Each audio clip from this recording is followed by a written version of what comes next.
This is Lady Anne, owner of KPNL Radio and hostess of the Caravan Library of Lore, and I support Tessa. As an experiencer myself, I have filed my own reports with them, and the professionalism and heart they have shown my case goes above and beyond. If you have had an experience, I cannot recommend Tessa enough. Hi, this is Ernie Hudson, Winston Zeddemore from Ghostbusters. I want to let you know that Ryan Stacy, he's created the Experiencer Support Association, TESA. You can check them out at www.tesacan.org. Now, they investigate paranormal, UFO, and provide support to experiencers. But you can check them out at, like I said, www.tesacan.org and see for yourself if they're really Ghostbusters. I can tell you this, they are a non-profit organization. Good luck, have fun, and keep it positive.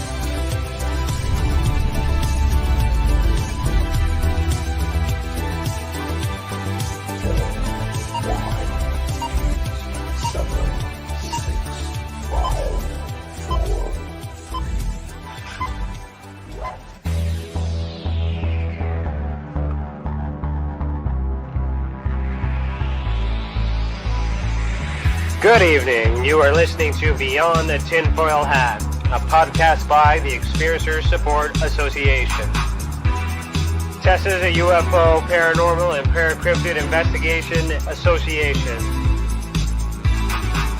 We investigate everything belonging to the global phenomenon linked to highly strange and unexplained experiences.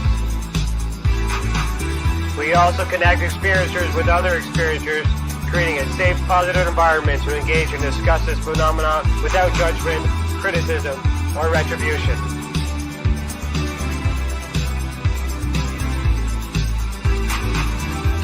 From the land of the white rolling sands, on the southeasterly tip of Georgian Bay, to all of you listening around the world, as we simulcast live on KPNL Radio, we salute you.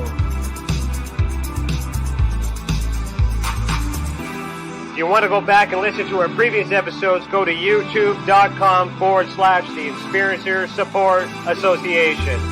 Do us a favor and hit that subscribe button and ring that bell to be instantly notified when we are live, not only for these episodes, but every single element TESA has to offer.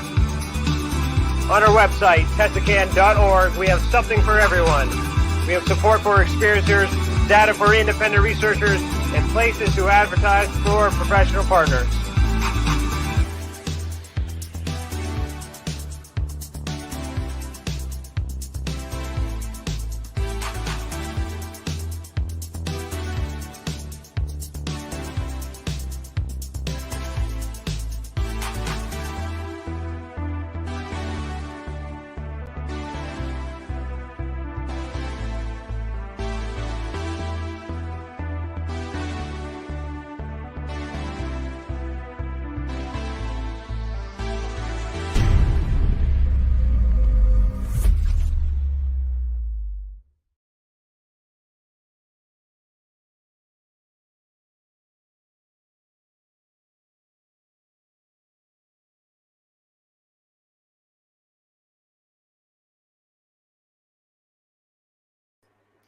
Sorry about that. I have no idea why that didn't pop up right away.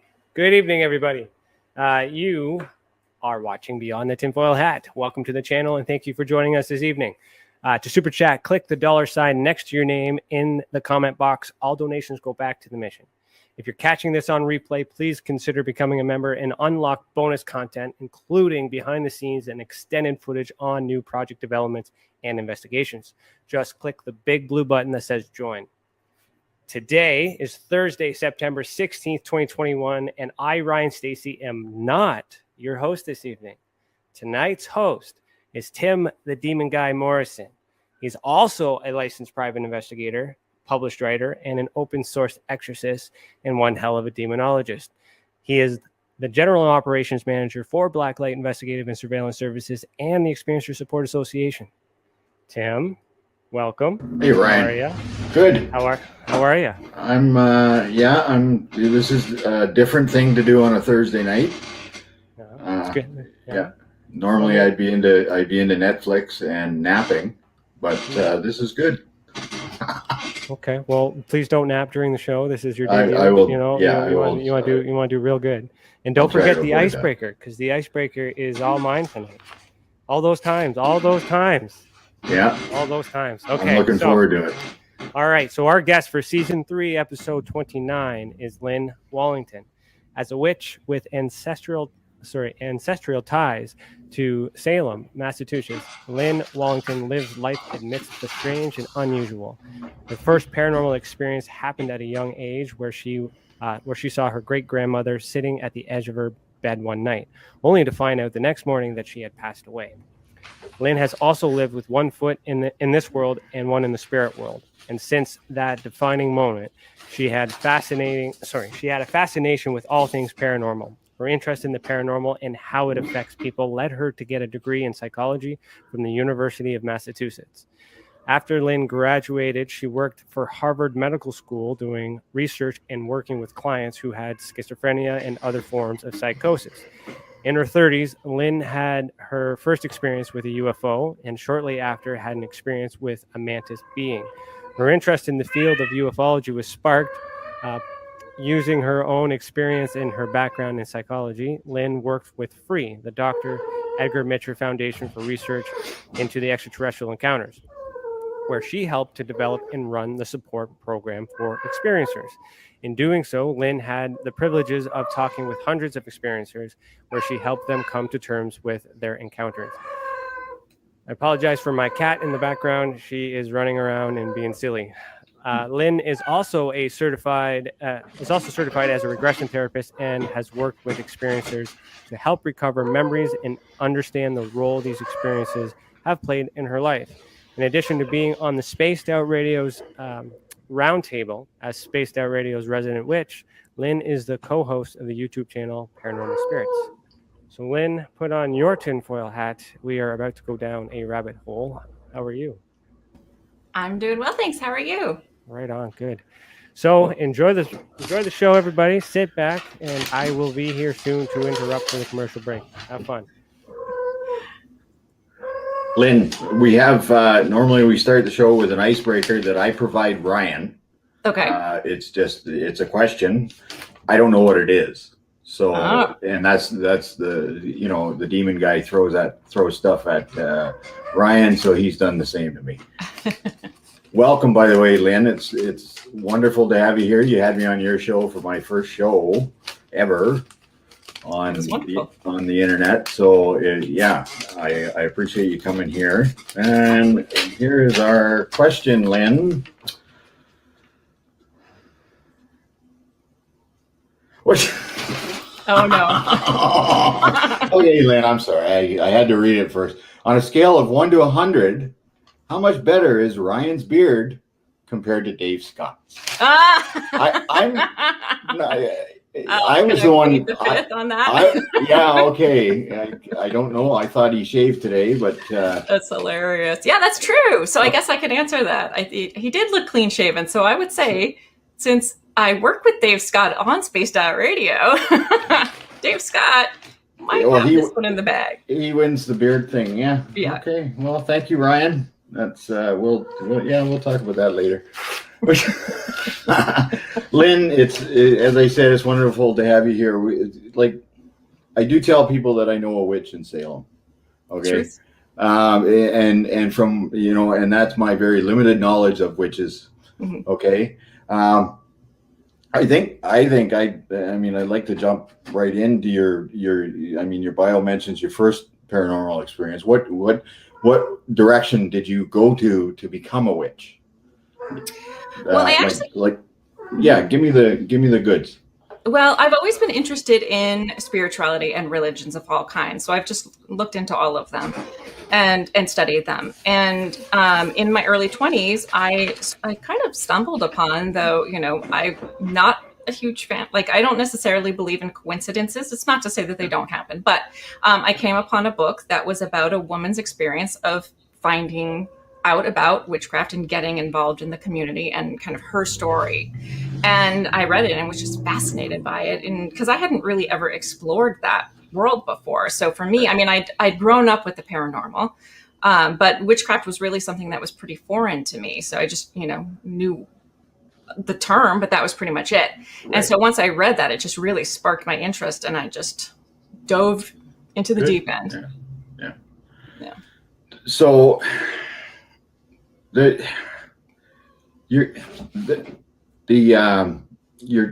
psychology degree, mm-hmm. That's it interests me because you mentioned spirituality and of course paranormal, and I like taking the paranormal and the all the ultra spectrum and all that kind of stuff, and I have to attach some form of reality to it first before I can start looking into it.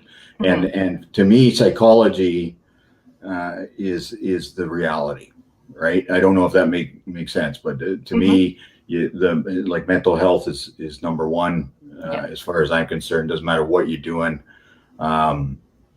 and you need to determine all those factors before you go into any kind of investigation or exorcism, or spell casting or whatever, right? Mm-hmm. So how do you tie the two in? Do you like?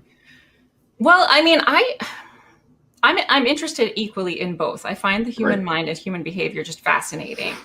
But I also find how we react to things such as the paranormal, or, in my world, the UFOs or aliens or any of that, like kind of, high strangeness, like how we as people react, because everybody has a different reaction to it. And so I find that absolutely fascinating. Now, I have had the two overlap. For example, when I worked with Free and kind of helped develop their support program, one of the roles that I played in that was to speak with people that were calling in looking for a mentor and kind of, I don't want to say vetting them, because I'm certainly never vetting an experiencer, but obviously we want to make sure that there isn't maybe a mental health issue going on or something that would require more help than we could possibly give them.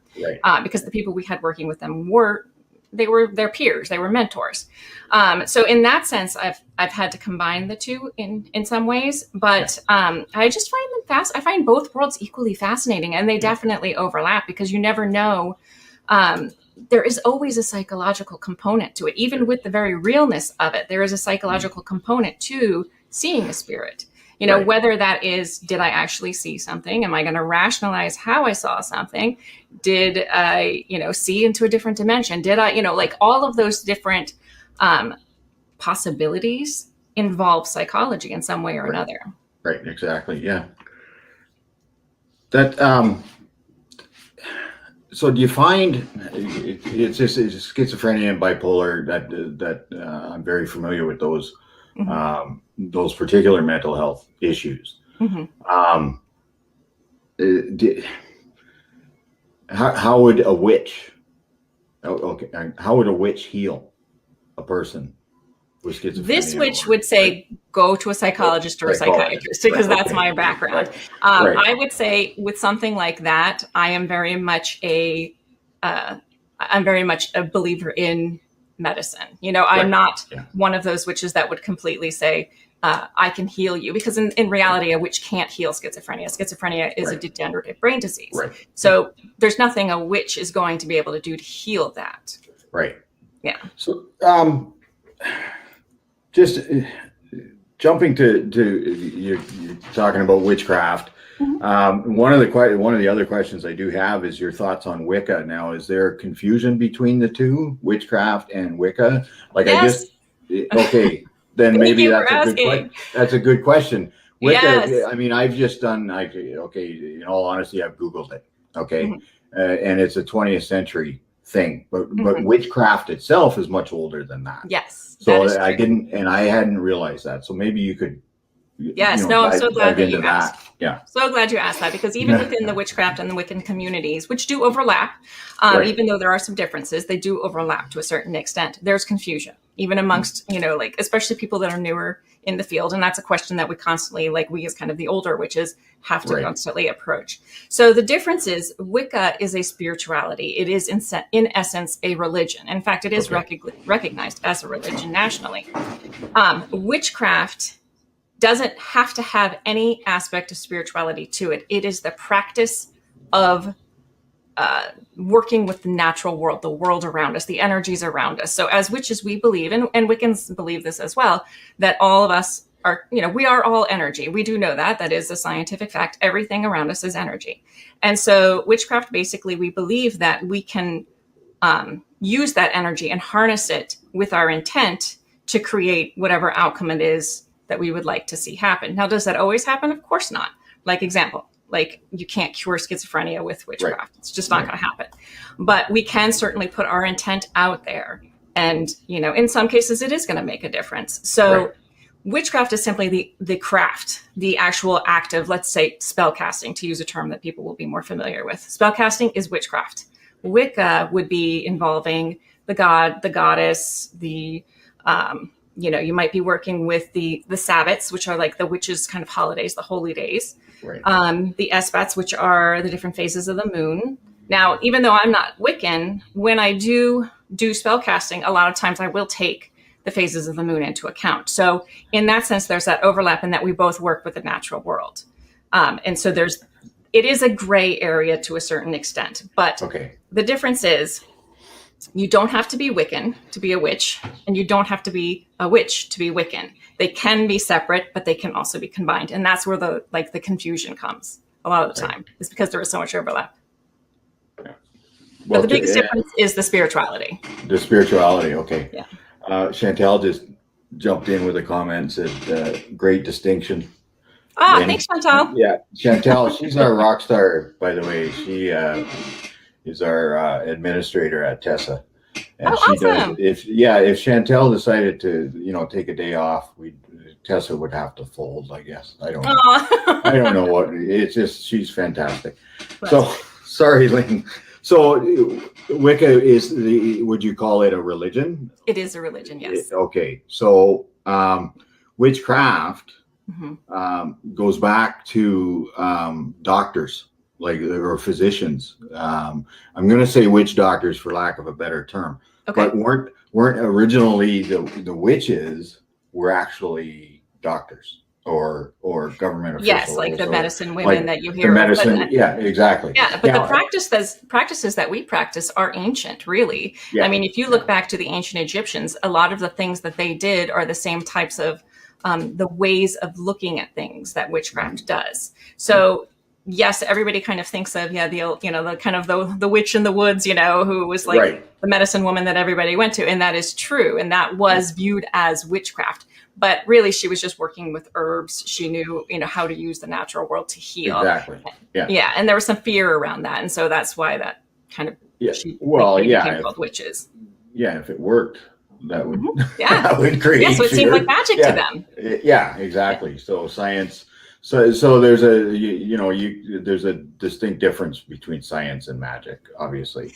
Not really. Well, okay. See, people think that. That's what I'm thinking. Okay. Yeah. But when you're using natural herbs like earth things from the earth, that's where our medicine all comes from. Anyway, it's maybe synthesized these days, but so it was interesting that when I Googled again, that it gave me witch doctors or that the medical type healing professions. Yeah. But we're talking years and years and years, Yeah, because if you think about it, working with the herbs is like the natural world. That would be biology, right? Working with energy, that's physics. Working with the elements, again, is another form of biology, I guess one could say. And it's also combined with physics because we're working with the energy from fire or we're working with the energy from water. So there is a lot of overlap between science and magic. We always say magic is misunderstood science. Misunderstood. Yeah, thank you. That's I was heading that direction, Lynn. I knew you'd get there. So as far as the distinction between UFOs and paranormal activities, how we've got our ultra spectrum. I don't know if you've reviewed it, but it's based on Hynek and of course John Keel's super spectrum. How do you feel about that? Connecting it, everything is connected. Like I'm kind of I thinking agree. I do I'm think kind of everything- thinking you'll agree because everything on the earth is connected. But then now we're talking about outer type things. Mhm. Oh, absolutely. So where do you go with that? Like, what's your experience with the UFO as opposed to paranormal? I'm separating them. Some people may not. Yeah. I separate them because quite honestly, I've never had a UFO experience. Mhm. Okay, but in my mind, it's separate. you Yeah. know. But how do you feel? I would agree with you in the sense that if you see a physical craft, that is a physical occurrence. That is very real. It is a material object in front of you. If you see, say, a glowing orb, well, we don't know what those are. So that could be what we would deem paranormal, right? Right. It Yep. could be, I mean, we don't know what it is. It could be like a drone, an alien drone. We have no idea what it is, but Right. we just see a glowing orb. So that could cross over. So I would say I'm in the middle. I'd separate some aspects of it. A physical craft, yes, that is separate from, say, like a ghost or a spirit or something along those lines. They're in it's almost two different dimensions. Right. So, so as a witch, being in touch with the earth, Mhm. okay, the human initiated contact, that type of stuff. Yeah. Calling or trying to initiate contact with that maybe in particular ETs. But of course, I'm a demonologist, so I think demons, right? Mhm. So where does witchcraft fall into the communication end of things? And I could be talking prayer. I could be talking just communicating, maybe asking for something, particular demons. I don't know if can we talk about that communication between the paranormal and yourself or Yeah, people, of course. So Yeah. how would you do that? Who would you do it with? Who Okay. would you be communicating with? Okay. I'm interested because Okay. I think our fundamentally we could be polar opposites when it comes to demons. We might very well be. I think but we that's are. okay. Tessa's all about that. Tessa's all about that. Yeah. So it's just, if you don't mind talking about it, let me hear what you do. Say contacting somebody, or like, who do you ask for help? Well, it depends on what it is I'm asking Okay, for. So yeah. if we go back to the very fundamentals of, say, spell casting, because spell casting is very much, you were absolutely dead on when you said a prayer. It is very similar to a prayer. Okay. The only difference is, and again, this gets a little gray if you're working with, say, a deity, a god, or a goddess. But as a witch, where I'm not working with a deity, the difference between prayer and spell casting is simply that in prayer, you're asking someone else to intercede on your behalf. In spellcasting, you're the person who's putting the intent out there to make it happen. So there's no kind of god or goddess like mediating the event for you, if that makes sense, right? Yeah. So if you're doing spellcasting and you do work with a deity of some sort, whichever one that may be, and there are witches who do work with the Christian God, and they do work with Jesus, and they do work with Mary. So that's one of the things about Wicca and witchcraft is you can work with whoever you want. So it's not limited to that. I wanted to make sure that everybody realizes that as well. But it depends on what you're doing. That would be my answer. So if I'm saying and I think we may have touched upon this a little bit, and I wore this shirt in purple. Says that you're never alone. You're never alone. Or If you just have for you, demons- Tim.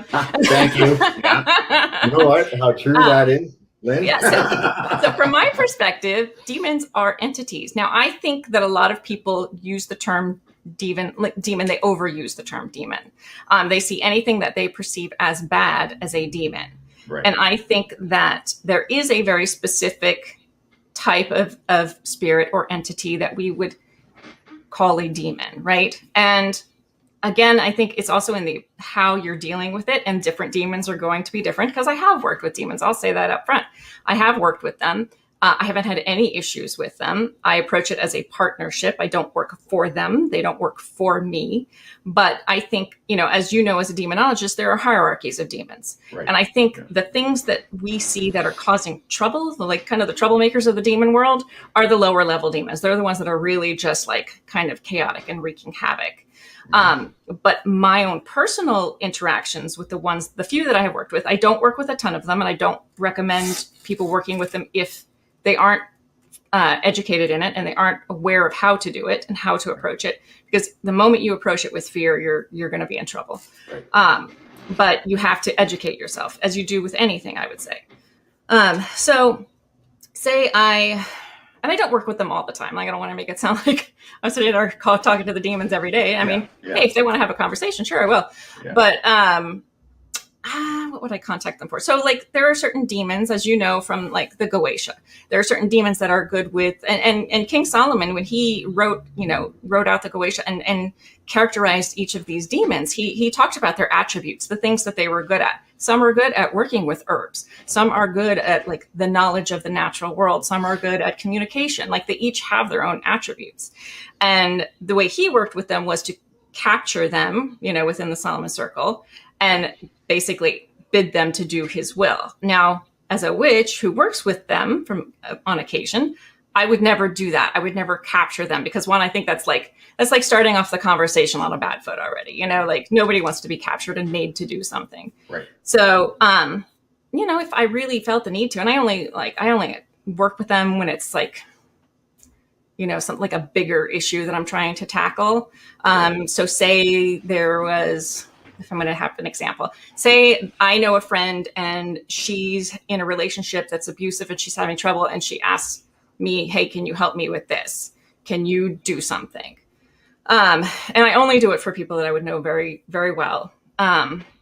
Because it is, you're taking on that. Every action has, an equal and opposite reaction. So you're taking on that risk. But say it was something like that, I would use them for protection. Absolutely. So if someone was doing harm against someone else and they've tried everything else, I would use it for protection. And I would say, hey, I know that this demon is going to be good with this. I'll talk with them and have them go have a little talk with the other person if necessary. Again, I've only done that like maybe 2 or 3 times ever. It's not necessary. It's not one of those things that I'm not going to do that for like anybody who, like, if you cut me off in traffic, I'm not sending a demon your way. But Right. Sometimes, we as witches, we use what we have to protect ourselves as well. Yeah. Yeah. It's interesting in that scenario, obviously an abusive husband or boyfriend or something like that. Would you not consider the fact that he has got a demon? Possibly. Right. Possibly. So you're setting so maybe the demons can chat. They can just have some coffee and be like, all right, let me talk to you, because Lynn's going to have a problem with this. So we need to chat. No, it's very possible. I don't mean to joke. It is very possible. Yeah, I'm just saying, there's like, you're again with the, we are going to be opposite in some, me with my, my Christian background. Mm-hmm. I don't try to Bible thump people. Yeah. And it could be, and I'm not, when I talk about the Bible, I try to go back to the original text and I try to understand what they were thinking at the time when they wrote it. Okay, so it is very narrow when it comes to demons. Demons are no, right? Mm-hmm. They're a no. You don't talk to demons. You don't talk to demons because. Yeah. So that was my upbringing. So in order to expand that, as you're looking into exorcisms and things dealing with the demons, you can get into strongholds that the demon. You get into it. Like there's got to be a legal right somewhere. Somewhere somebody has let that demon. Or let Satan have permission to infest this bloodline, or activate a curse in generational curses and stuff. What I'm saying is my interpretation, and what I look for and what I see is the negative. Yeah. I see the negative result. I see those strongholds. The strongholds being like alcoholism, schizophrenia, bipolar. These things can be strongholds and can be places for demons to play around, and to wreak a lot of havoc. So it's hard for me to think now. If I call on Christ as a Christian, mm-hmm. Okay, I'm just putting a name to my faith. Yes. Right? Yes. So you're calling a demon maybe a matter of translation or a matter, what I mean? Like it's your intent, and your communications are on a positive mm-hmm. nature. Okay, yeah. What I see is not. I don't see that positive nature. I see Right. that. And that's why I Yeah. was saying, like, there are different levels. There are different, I Yeah. mean, and just like in any, just like in any species, the human species, there are some wonderfully amazing humans, and there are some really, really horrible humans. Yeah. You know, so I think that's the one problem that I have is categorizing an entire species as evil. I don't think that that's like, we don't know enough about them to Yeah. do that. Yeah. And I do understand where you're coming. In fact, you'd probably be surprised in that our backgrounds aren't completely unsimilar. I actually, Yeah. when I said that I, find religion fascinating, I actually was enrolled in an old Catholic seminary for a while and was working on a master's in theology. And I wanted to Wow. learn about Yeah. demons. Yeah. And they knew that I was a witch. I wasn't practicing Yeah. while I was there. Right. That was kind of the agreement. But I wanted to learn about exorcisms and their view of demons and Right. the history of Christianity and all of that and how it was all incorporated, and the ritual of Catholicism, because there's a lot of ritual. Oh boy. All right. Well, hopefully Tim will be back. But for all of you guys, yes, there's a lot of ritual in Catholicism. Well, Hey, I'm here. That kind of shocked me. I don't know what happened there, but carry That's on right. with that thought. So yeah, I was just saying there's a lot of ritual in Catholicism, and I found that fascinating too. What are the kind of the behind the scenes that the priest does in order to get mass ready, in order to have communion ready for those to be taken, like converting the blood into, or the wine into blood and the bread into the body. So those are all rituals, and they're very, very similar. And I hope I don't offend anybody in saying this, and I certainly don't mean to compare the two, but the techniques are very similar to what we as witches do too, which is using energy to convert things. Right. Timmy, are you there? Sorry, I think Tim was going to come up and take my seat. I think that something might have happened. No worries. Okay. I was engaged in the conversation too, so like I totally. All right. Well, then ask me a question, Ryan, while you got me. Well, yeah, I gotcha. Let me think here. What would be the difference between I guess a bad witch and a good witch? Like can and how do you establish the difference? Like how does one make a decision? Yeah, that's a good question. To be good or bad. And I would say, I personally would say it's all about perspective. But if we're going to kind of generalize, the difference would be, again, the intent. Do you have malicious intent, or do you have good intent? Are you there to try to help and to heal, or are you there to harm? Now, it gets gray when I say things like, somebody could say me, sending a demon to protect my friend who's being abused from a boyfriend or husband or whatever. The example was, someone could say, well, that's malicious. And I could say, but it's also protective of her. It's healing her. So that's where it kind of gets to be a gray area. And then within the witchcraft and the Wiccan community, it is very gray as well. Some people won't do anything that is even remotely close to being called, negative witchcraft, like a binding. And a binding is not necessarily anything bad, but some people don't even want to go that far. So that's like, basically a binding is just keeping someone from doing something. So you're kind of binding that behavior, so that they're not, being hurtful to you or whatever the situation may be. You're not doing anything to them physically. You're not sending anything after them. You're not, it's a very basic type of spell work, but some witches won't even want to do that. They'll view that as a gray area. So there is, again, there's controversy on the kind of the wording here, but to make it very simplistic, there's the white witchcraft, and then there's the dark witchcraft, and then there's also gray witchcraft, which is that kind of middle area and that's what a lot of people would call me, which is like, I will do the things that other people would view as darker magic if I need to, such as protecting a friend like that. But I also, most of my witchcraft is for positive intent. So that's where you kind of get that like in between gray area. So have you don't have to answer this, but I guess like, have you ever used it, in a bad way? Have you ever been? I wouldn't say it was a bad way, but other people might say it was a bad way. Yes, I have used it to protect either my friends or family members. Yes. But that's and I would say it's probably been maybe 3 or 4 times ever. Okay. It's not like I don't do that. And that's the thing that, Lord in the Depths has a question. Are you a specific witch? Green, crystal? I don't know any others that you practice. Yes. Well, this is where people get very confused by me too. I am actually what is considered a Luciferian witch. Now, that is not a satanic witch. It is very different. Because that's the thing people automatically jump to. Luciferian simply means, because Lucifer in the Bible was the bringer of light. It was light bringer, right? That's what Lucifer meant. So Luciferian simply means to gain knowledge, to empower yourself, to kind of elevate yourself and your understanding of the world around you. That's all Luciferian simply means. Some people do work with the angel Lucifer. I do. I don't work with Satan. And actually in the Bible, nowhere in the Bible does it state that Lucifer was Satan. People have made the connection. And I think it was one of the popes, if I remember right from seminary, I should know that. One of the popes, I think, made the leap. Maybe Tim will know. That Lucifer was Satan, but actually it never explicitly states that he was Satan. Mm-hmm. So Lucifer is an angel.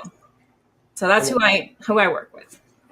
I will comment and then I'm going to hand it back to Tim because clearly we're having technical difficulties. He needs my share. So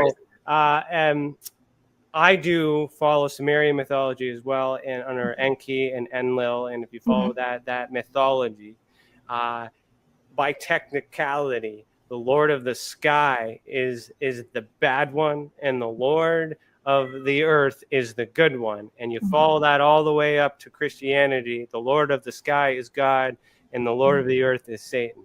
So I'm going to leave it at that. Yes, Ryan. That's funny. Well, I wouldn't call God Satan for sure, but but yes, that is true. There's a lot of misunderstanding. There's a lot of different interpretations. I personally, when I work with Lucifer, the angel Lucifer, he is an angel, and that is it. There's no malintent. There's nothing, satanic about it. And depends on the branch of Satanism too. Like there are a bunch of different branches of Satanism. Some of them, there is the Church of Satan, which is probably more along the lines of what people think. But then there's also like the Satanic Temple, which I know they have. Like I think they have their headquarters is in Salem, which is it's a civil rights political organization. They fight for civil rights. So it's all very fascinating. There's a lot to it. Well, Aleister Crowley's. He's one of my best buddies. Aleister Crowley. He's a fascinating dude. I give him that. Well, he is. He's on my answering machine. That's who you get when you call me. That's hilarious. So obviously I missed the question about Satan. I heard the explanation. He was asking me about good witchcraft versus bad witchcraft, and then who was it? Lurd in the Depths asked what type of witch I was, and that's why I was explaining what a Luciferian witch is, which is to kind of gain enlightenment through educating yourself through knowledge. Right. That's all that it is. That actually sounds like a lot of religions. To be honest. Right. Well, it's called that because Lucifer, as you know, is the bringer of light. So he's the bringer of knowledge. Yeah. And that's where it comes from. But I not every Luciferian works with Lucifer. I work with the angel Lucifer. Right. So, you can or you can't. But I don't view him as a deity. Well, and it's interesting that Ryan was talking about Sumerian Sumerian mythology. Mythology itself is very interesting. The stories that very similar. There's a hero, there's a death, there's it's all Joseph Campbell wrote about it, the mythology, Star Wars, obviously, that kind of thing, with the hero and that. But what happens with mythology and what happens with the story of Lucifer, the fallen angel, and Satan and all this kind of stuff, you got to remember that the amount of time that has passed. Even just the Christian, the 2,000 years that they talk about with Christ, being it's evolved. Yeah. I'm trying, and all these stories evolve. So we could get into debating who Lucifer was, because I know who Lucifer is in my head. Yeah. Right. But are we going to come ahead anywhere? Are we going to, so your intentions as defining good witch and bad witch, good cop, bad cop. It's isn't it? It's what's inside you. It is, and You it's know, perspective too. Of who's the one viewing it, you know. So I may say like, well, I know that I'm a good person, and I'm not out there, you know, like killing people. I'm not out there like abusing it, you know, like. Yeah. So I would say I'm a good person, but someone else might be like, oh my gosh, they hear Luciferian, and automatically they're going to think that I'm a bad witch. In quotes. The word Lucifer's in there, so you're going to get.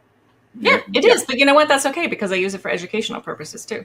Yeah. And I think it's important that, you know, as experiencers, I'm an experiencer as well, that we don't, the details aren't as important as our feelings and how we move on from our experiences. You know, that's what Tessa's about. Now, I know in your bio, you talk about an experiencers group or helping experiencers. I believe that was somebody who worked at Harvard. No, that was when I was working with the free organization. Or free organization. Sorry, I wanted to go into the free, what it was and what you did at free, and possibly, are you still with them or? No, I'm not. Okay. Good. Yep. So I worked with Mary Rodwell, who's amazing. If you guys don't know who she is, any experiencers out there, Mary's awesome. She works solely with experiencers, but she's also a researcher. But so she's one of the founders of Free, and she and I co-developed this support program for experiencers. So basically, it's a program for anyone who's had experiences that they're either having trouble kind of coming to terms with, or maybe it's a brand new experience and they're just completely freaked out by it, or maybe it's an old experience and they just have no one else to talk to and they would really like to talk to someone about it and be able to process that. So we came up with we had a good long list, I think about almost like, it was over 100, I think, by the time that I ended up leaving Free, of mentors. So these were people who were experiencers themselves. They were very well adjusted and had a good understanding, or at least a good, you know, solid, like, I'm okay with this type of experience, and we're able to talk to other people about it.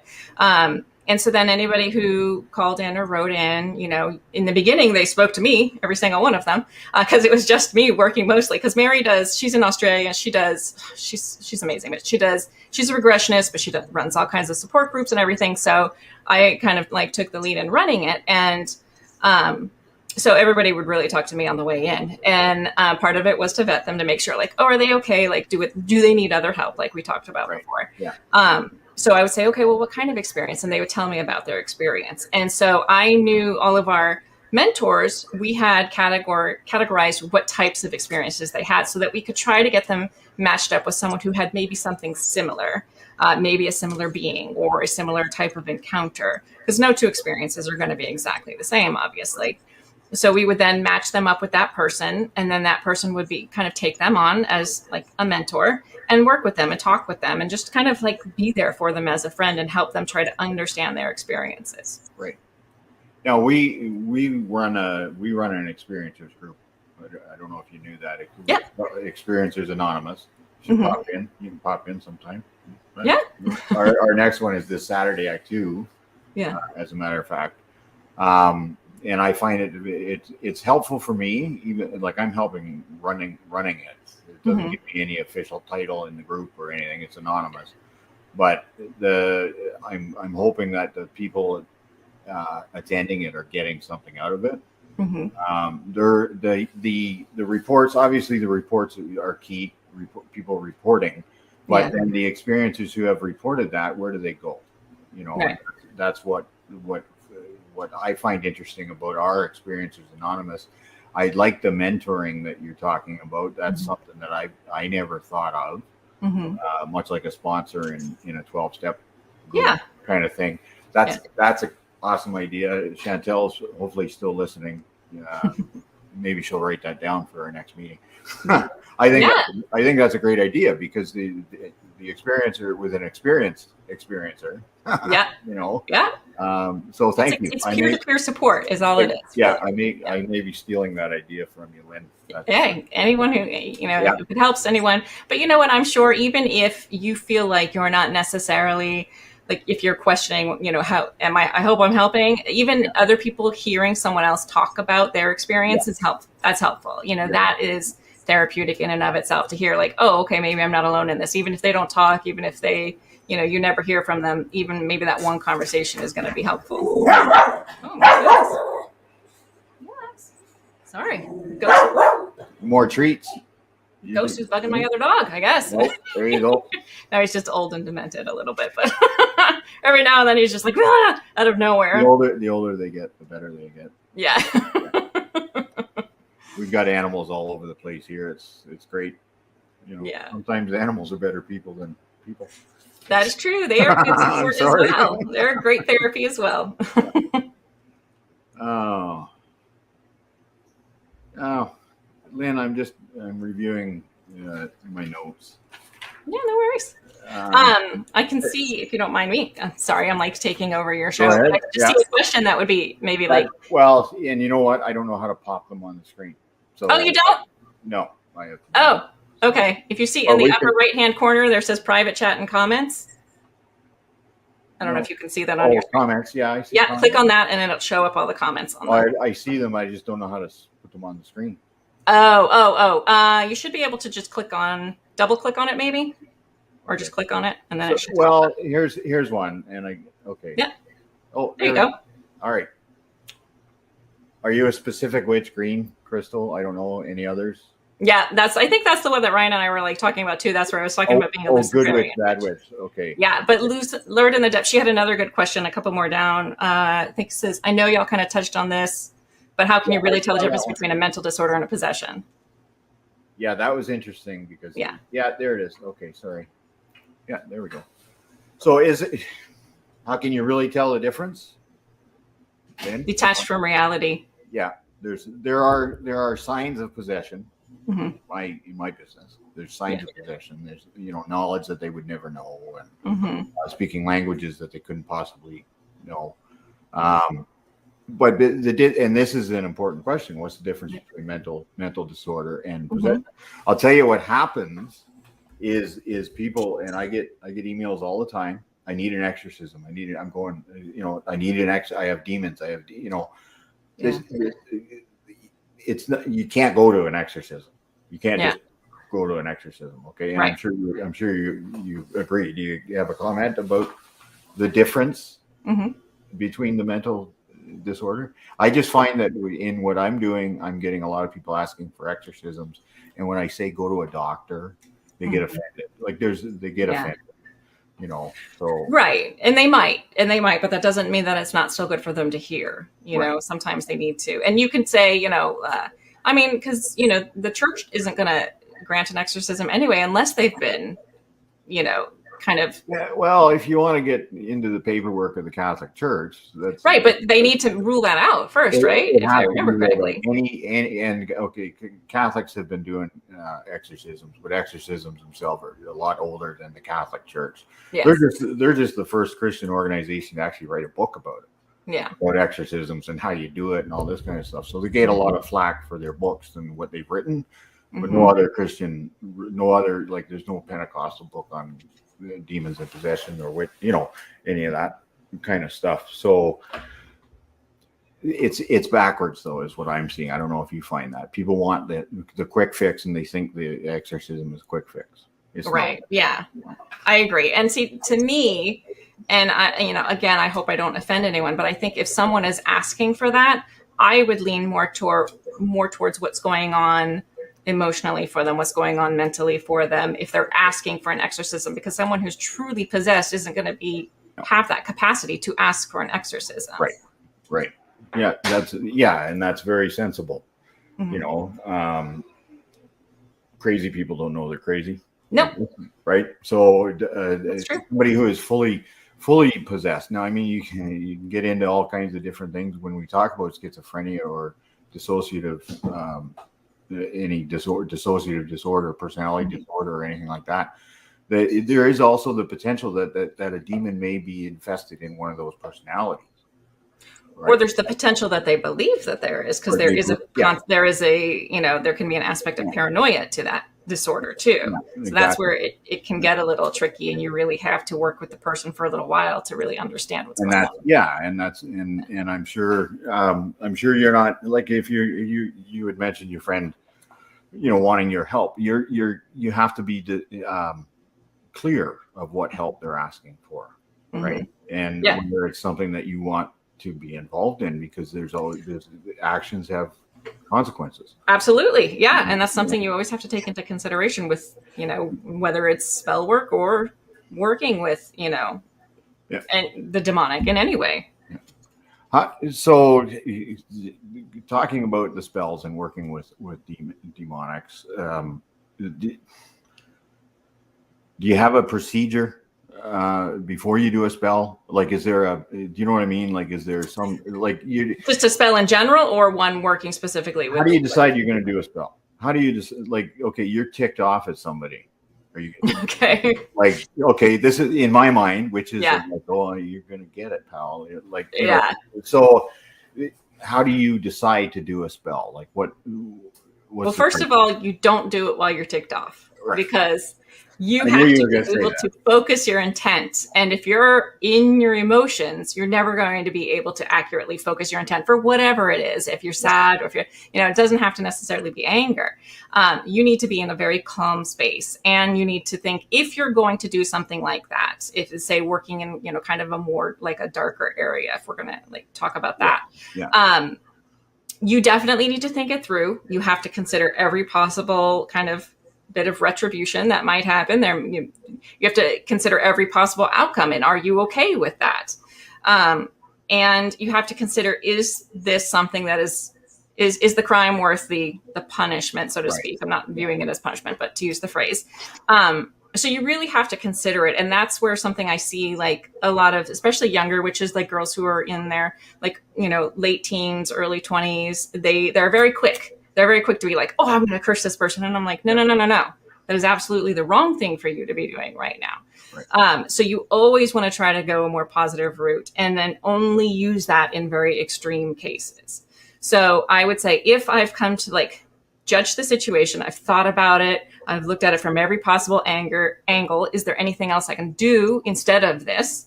And use and say this is a last resort. Then I'm going to very specifically plan out what it is I'm asking to happen. And because you want to make it very specific. You don't want to just be like, just sending a bunch of negative energy towards that person, because what if there are people around them? Is that negative energy going to spread? So you have to like really, really understand what it is you're doing and the task you're undertaking. And again, be prepared for any consequences that you might get from it. So is there a difference between curses and spells? Spells or curses? No, curses are simply a type of spell. Okay. It's all spell work. Yeah, okay. Spell work is just like a general term, really. Right. And in my line of work, a curse is a doorway or a permission, okay, for evil. Okay. That's on the person casting it, or there's that too. This is what I'm asking. There's that too. Okay. You're good, Lynn. The person having the curse. Okay. And of course, right now I am doing some studying on curses and generational stuff. So I curse you to the 10th generation, and and all the language and stuff like that. But that generational curse is the invitation. And it could skip generations. I would argue that a generational curse only works if the family believes that it works. Because, maybe say someone in their family did get cursed, and maybe the witch did. Though I don't know any witches who've ever done generational curses on people. I think that's incredibly rare. But I'm not to say that it can't happen. Anything can happen, right? But if I were to think, well, my mom was cursed, and then, she said her grandmother was cursed, so obviously I'm cursed, then what's going to happen? I'm going to be cursed. But if I don't believe it, if I'm just like, she just had bad luck, she's fine. Like, it is what it is. Like, I don't believe in that. Nobody cursed me. It wasn't me. I didn't have anything to do with it. I'm not going to be cursed. That's interesting, because it does, even with the generational curses that I've been studying, is if it skips a generation, it's likely because the environment of that person was a good environment, one that repelled the evil. Okay. But because the curse, and it could have been something hundreds of years ago, right? Or it could have been a ritual ceremony, or, any kind of sacrifice or dark sacrifice way back when. So what's happening with this curse is it may be skipping some generations. You might get a nice kid, grow up and have all the is in the world and all this, Satan's just going to wait. You know, he's okay. Let this guy go. I'll get the next one. That's generational. That's what I'm talking about. Is that okay? That's interesting. See, I wouldn't see it as, I guess, Satan waiting around for somebody. I would see a curse just like I would any other spell work, which is energy. It's energy directed at that. Energy be sustained. Exactly. And how long can that energy be sustained? Right. But also on the other side, yeah, shielding and protection work, all witchcraft, and every witch who has been doing it for a while will tell you this. Yeah. All witchcraft is energy work. It's 100% mental. You don't need candles. You don't need tools of any kind. Yes, those can help you focus your energy and focus your intent. They're great tools for that, but you don't need them. So shielding work and protection work are all mental.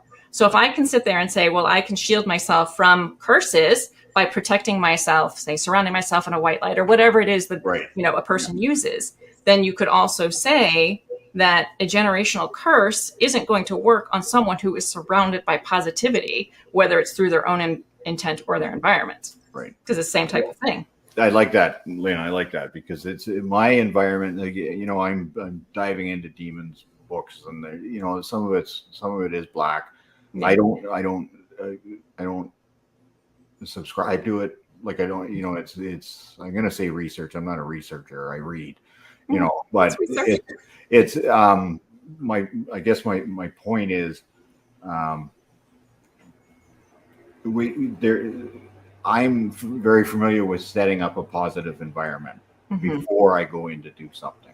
Yes. And even the spirit attachment work or anything like that, that protective bubble that you're talking about, that's something that they teach us, you know, before we go into any situation. Yeah, it's the same concept. Yeah, just even a paranormal investigation, whether or not we're going to find something, that's the question. Okay, yep. But what if we do find something? What kind of protection do I give myself? And it's a personal thing, right? It's obviously personal to you. Yeah, and there's a lot of different ways you can do it. Yeah.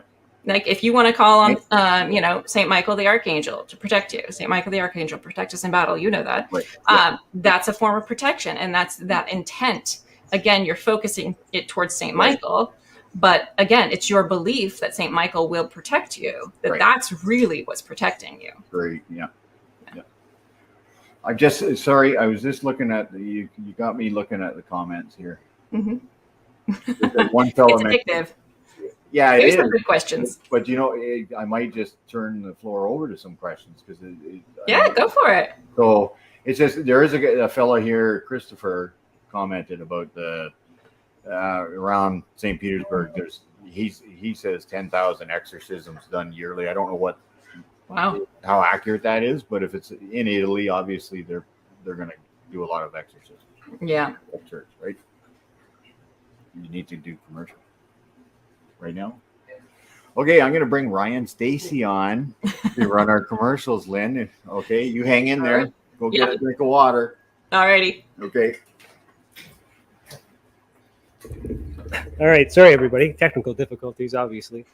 For you guys listening, you have no idea what's going on. But for you guys watching, please bear with us. Timmy, you're doing a very good job. And especially for like the only time in history where we've had something like that malfunction. It must be the demons. It's me. I cause all kinds of electrical issues. Thank you, everybody, for paying attention and working through this right now as I'm just stalling to find my button and my cat's in my way. All right, so we will pause right here, but we will continue after a message from our professional partners. Also, if you're listening to this live on KPNL Radio or a future podcast, head over to youtube.com/the Experiencer Support Association to see the video that goes with the audio. I don't recommend watching this one, but it's it's good. No, I meant with all the stuff going on. We all know who's listening. Okay, remember, you're listening to Beyond the Tinfoil Hat, a podcast by the Experiencer Support Association. And if we're lucky, Tim will be back. Ryan is one of Canada's leading new UFO investigators. He conducts and oversees UFO investigations on a constant basis and was really taken by his research. He's compiled a tremendous amount of data regarding UFOs in Canada. And just as interesting, he really goes over how UFO investigations are done and what are some of the mistakes that people make when they submit evidence. Note for starters, don't edit your videos or photos before you send them. If you want to hear more follow-up conversation between Ryan and myself, you can go to richarddolanmembers.com, where we have a candid conversation on ufology, the paranormal, and more. And remember, while we learn and grow and search for the truth, let's be good to each other.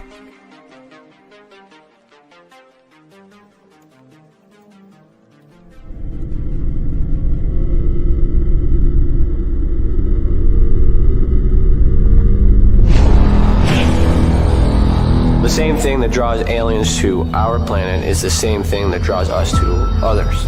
Exploration, curiosity, sustainability of life. That's why we go. It would make sense as to why they're visiting here. Travis! Quit playing around, man. Get back here. Travis! The last thing I remember was this numbing shock. Stunning sort of a feeling. Very powerful. Get away from me! I was just out of my mind with fear, just screaming the whole time. It's been theorized that aliens prefer remote areas because they don't want to attract attention. Whatever it is that they're doing, they would want to do that in a less populated area. There are multiple accounts of the same thing from people from all over the world. People that do not know each other, do not live in the same cultures, and they're all looking up, they're all seeing things in the sky. So it would be naive of us to think that we're alone in the universe.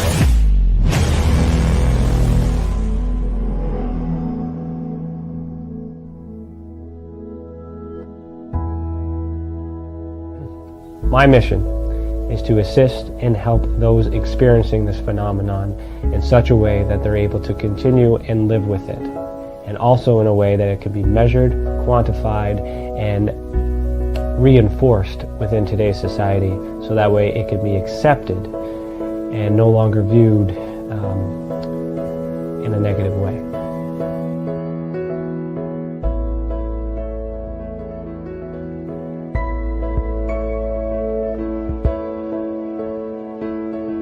One thing that I do value in people is the ability to sense and feel when something is right and when something is wrong. That is a natural ability that we all share. Now, when we combine that with the paranormal and ufological abductions or visits, I have this sensation that these abilities are connected. Not everyone can sense, not everyone can feel. However, those who can are typically connected with something that we cannot explain.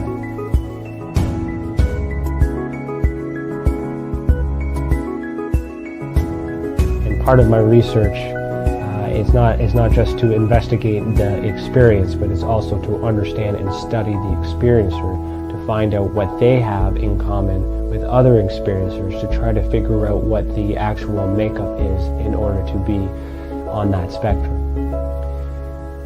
There's a lot of it happening all over the world, and I do not know of any other study that is focusing on the individuals as people, only the phenomenon. All right, welcome back. You are listening to Beyond the Tinfoil Hat. If you're enjoying this episode so far, please consider becoming a member of our channel and send us a super chat. Your membership will get you bonus content like exclusive videos, and it will help us reach our goal of launching our training center, which is Interstellar, the Academy of Ufology and Paranormal Studies. Also, if you've ever experienced an unexplained event involving the paranormal, UFOs, extraterrestrials, dogman, or any other cryptid, head over to testacan.org/reporting system. The more reports we get, the more we will understand this phenomenon and how it affects our people. Let the others who have already reported be that example that proves we are making a difference. If it wasn't for these reports, we would not be able to do what we do, and for that, we thank you. So we're still here with Lynn. I still have Tim. I'm going to start with a question so you can do your thing while we do this magical, graceful transition. and that question would be, let's just pick a random one here from Timmy. Have you ever met a wizard? And how would you describe a wizard? I don't think that I have. I don't think that I have ever met a wizard. I'm trying to think. I don't think I've met a wizard. I've met a couple of people who call themselves warlocks, which is like, not my favorite. That was my next question. Oh, they're not viewed Like, kindly. which Because is witch warlocks is a and wizards? unisex term. It Right. is not. It is a unisex term. It does. There is no differentiation. Witch does not mean female. So by calling yourself a warlock, it's just a little. Well, is he the boss? Yeah, exactly. Like, Is that what it is? come on. Okay. Well, yeah, Hollywood, warlock. Hollywood would let you know that. I've seen, What's that?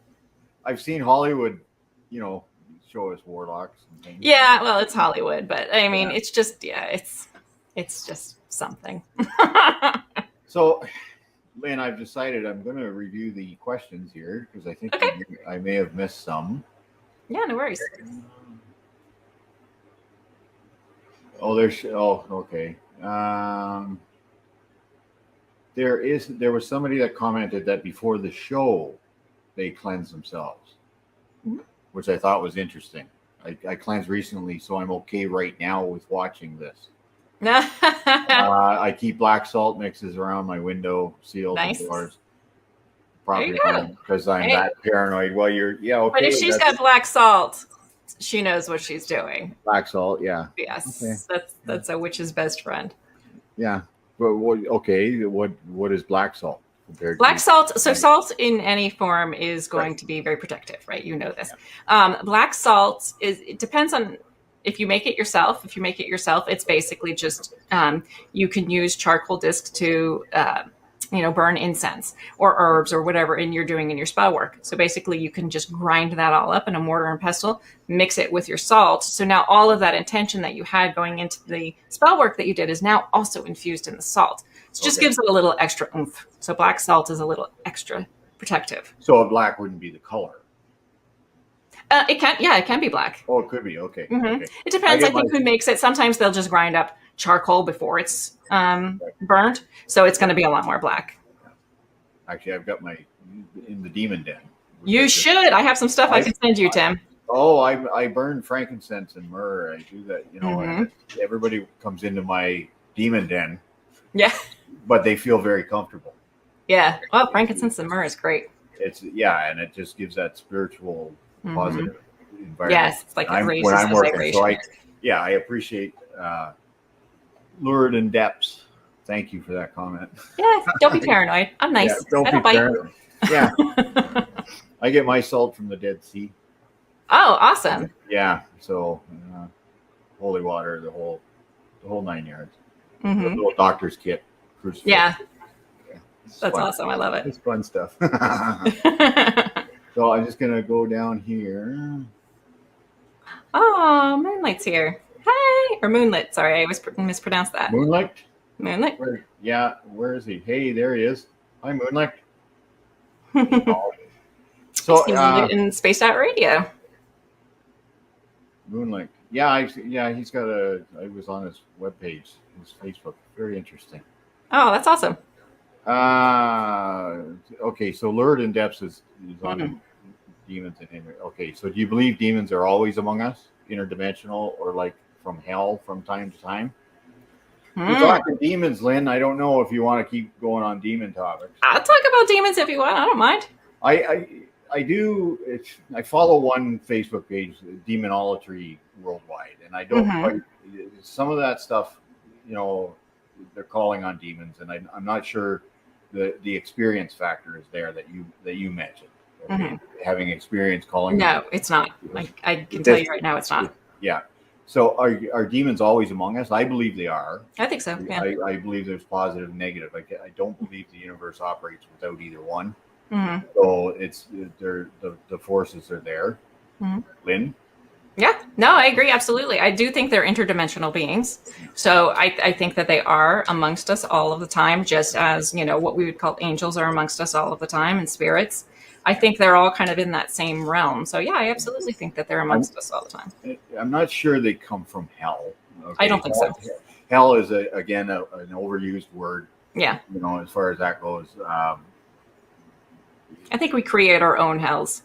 Well, I'm going to say that I think hell is here on Earth, Mm. like because you only have to turn on the news, Mm-hmm. right? Like that. It sounds oversimplifying, No. but it is reality. You want to see demonic activity, turn on the news. Yeah, oh, for sure. Somewhere a demon has influenced something Mm-hmm. along the line. So,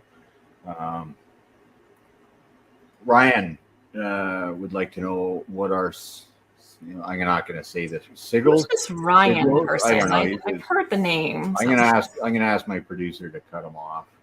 What are sigils? Do witches use them? Sigils. If so, how? Oh, Yeah. good question, Yeah, Ryan. it was a good question. They are. Sigils are nothing more than symbols, and you can create your own. So say I wanted to do a love spell, which I never do because it's not a great idea. But say I was going to do it for the sake of, ease. You could make your own sigil by, say, combining all those letters into, say, like a symbol, LOVE, overlapping them however you want. Then that is something that you can use to then focus on. So it's another way to focus your intent. So some people will say, like, say they want to try to get rid of like anger or whatever it is. I'm oversimplifying these, obviously, because these are going to be much more focused when you're actually doing them. But say you have some anger. You want to make out a sigil with the word anger too. So you can write it out. You can focus on that intent, and then you can burn it. So a sigil is just a way to focus that intent, like of, imbuing the symbol with that intent. And then for something like that, burning it is just getting rid of it. Okay. And you're going back to a psychological principle in therapy sessions. Yeah. Writing a letter to a loved one that hurts And you, then burning it. and then burning it. That whole procedure just clears things out. I have a friend who's constantly got too much on her mind.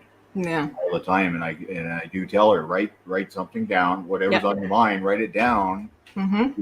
Either deal with it or set it aside, because you're putting too much in your head. Yeah, write it down, then you can release it. But you release it, and burning it is an excellent. I mean, fire cleanses. Yes, everything. Fire's amazing. I mean, I'm a fire sign, so I'm going to think that. But yes, it It destroys and it cleanses. Yeah. So you mentioned signs. What about? I'm a Sagittarius. Does that mean anything to you? No, because I don't know enough about astrology. It's a very complicated subject. Some witches do. Some witches, like every witch, kind of has their thing that they're really into. For me, it's herbs. I love plants. I love herbs. I work with herbs all the time, herbs and oils. And those, again, are just ways. So like herbs, crystals, you hear of witches kind of working with all of these things. And like I was talking about before, we're all made up of energy. So a specific plant is going to have a specific type of energy. It has its own. That's what, you kind of hear the term vibration or frequency. Right. That's all that is. So, say I want to do a money spell. Well, alfalfa is great. It has a good correspondence of bringing in wealth. So maybe I'll use alfalfa in that. So they all kind of have their own correspondences. And crystals, the same thing. Different crystals have, it's just different energies to work with, really. Right. And I completely forgot what we were talking about. Like, what was it? Oh, that each witch has their own thing. So some are going to be working more with kind of astrology, what's going on out there, what's going on with the planetary systems. Are they in this type of an alignment? And that helps kind of boost this type of energy. Me, I have no idea. I'm completely clueless when it comes to that. So, okay. You did mention the seasons, the lunar cycle and stuff like that. Do you use any of that? I do use the moon.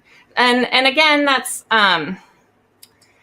so there are kind of guidelines of the moon. So like if you have, say, a full moon is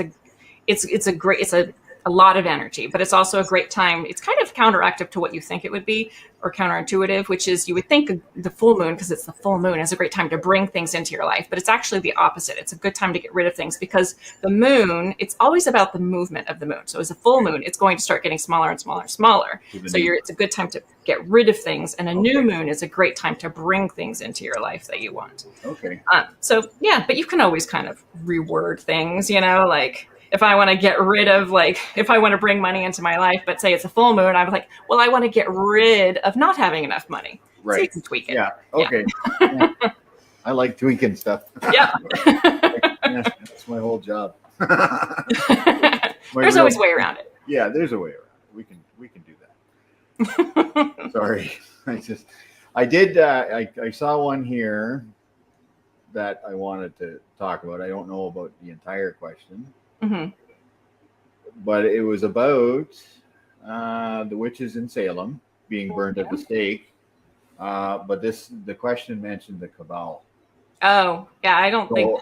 Is there a connection with the cabal, or? I don't think so. Not back in. I mean, this is in 1600s we're talking about. So. Well, and it was led by Christians. It was led by Puritans. They were very puritanical. Well, there's a reason we use that term. Yeah. I mean, they outlawed the celebration of Christmas in Salem because it was people were having too much fun. They were enjoying themselves. Okay. Yeah. So it was about several different things. So when I said I had ancestral ties to Salem, I do, and I actually have an ancestor who was accused of witchcraft, and she was held in the dungeon for over a year. And luckily, before her trial came up, that was when they kind of disbanded the witch trials and got rid of it. So she got out lucky, but I mean, she was still held in the dungeon, which was miserable for a year. Sorry, was that a grandparent of yours? It was a grandmother. So like like 9 times back. You wouldn't be here if she got burned at the stake. I think. Yeah, I guess not. There you go. Yeah, interesting. Yeah. But so yeah, it's I don't think I had to, I don't know about. I mean, there are still witches that are persecuted. I don't think that it would have anything to do with the cabal, because if we think about it, a lot of people have a lot of different theories about the cabal, and a lot of them kind of involve satanic ritual. So they wouldn't have anything against witches because a lot of people associate witchcraft with that as well, even though it's not. A lot of people associate it. So I don't think that it would have anything to do with that. Yeah. Personally, it's just my opinion. Oh, hi, UFO man. Who's that? UFO man said hi. Hey, UFO man. Oh yeah, there you are. Hey, buddy. I just want to go to more questions. Yeah, no worries. I think that's a good idea. Yeah. Question. Always good questions. My daughter does crystals and astrology. She keeps up with all the time. Sorry, Lynn. No worries. Yes, Lord, in depth. You're right. Waxing and waning is what they call the moon phases. Yeah. Waxing is getting bigger, waning is getting smaller, obviously. Yeah. Lynn, do you consider Luna a goddess? I do. Okay. Yes. Can you explain that to me? Well, it depends on what they mean by Luna. Luna is usually referred to as the moon, and the moon is a very feminine energy. The sun is a very masculine energy. And I'm a big believer in kind of what we believe, especially if large groups of us believe something, that it is sort of born into reality. We create our own reality in that sense. So kind of like the Slender Man phenomenon, where a lot of people came, they heard the story, it started circulating on the web or whatever it was.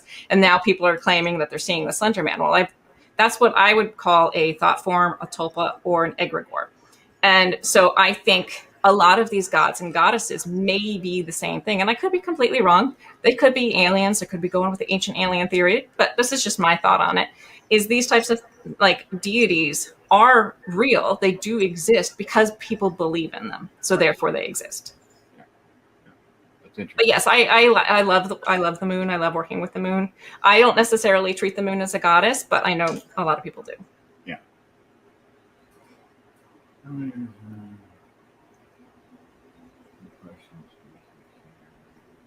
Okay, I'm not getting many questions here then. I think I saw one up further. I'm trying to remember what it was about.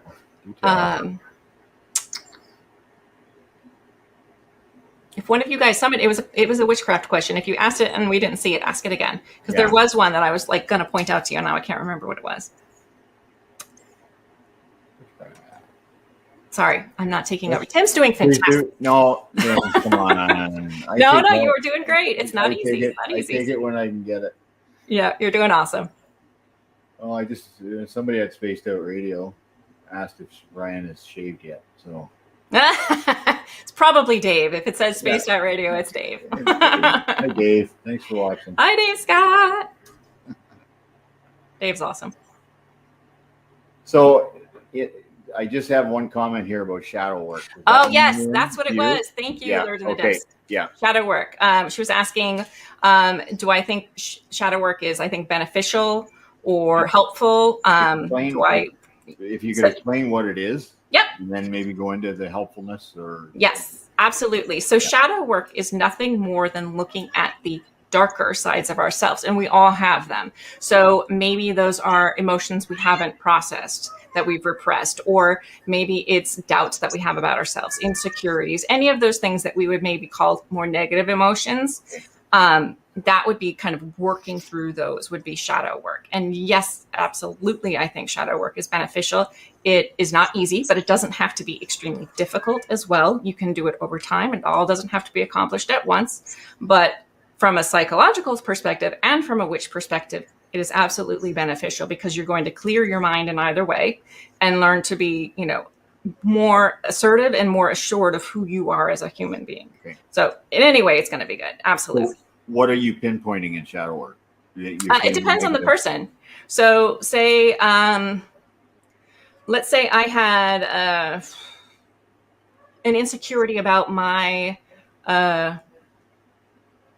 abilities to come off as a great host on the weekends on Spaced Out Radio. Let's say that's one of my insecurities. That would be something that I would then in shadow work, you would work on. So you would journal, you would look, kind of, when you hear somebody say, look within yourself to really work on these things, that's all it is. It's simply that. And there's just different ways of doing it. You can do techniques like we were talking about with writing things out and burning them to release them. Okay. Some people will go into the ocean to cleanse themselves. And it's just all very focused intent and working through that to understand, one, why it is you're feeling that way, and two, to let it go. To let it go. Okay. Yeah. So this would be a good lead into your regression therapy work. Can we talk about that? Sure. It was suggested that I should do regression therapy. I'm hesitant. Yeah. Okay. I don't like the thought. Now, again, it's never really been explained to me, but I don't like the thought of giving myself up to somebody else's control. That's how I see it. Okay. Hypnotism or whatever, or regression, or there's the confusion. Mm-hmm. Yes. You can straighten it out, Lynn. Yeah. So one, you're never giving yourself up. You are always in control. So with hypnosis, think of it as, it's not like what you would see kind of in the movies around, 1, 2, 3, you're out, and they're just like clucking like a chicken. It's not like that.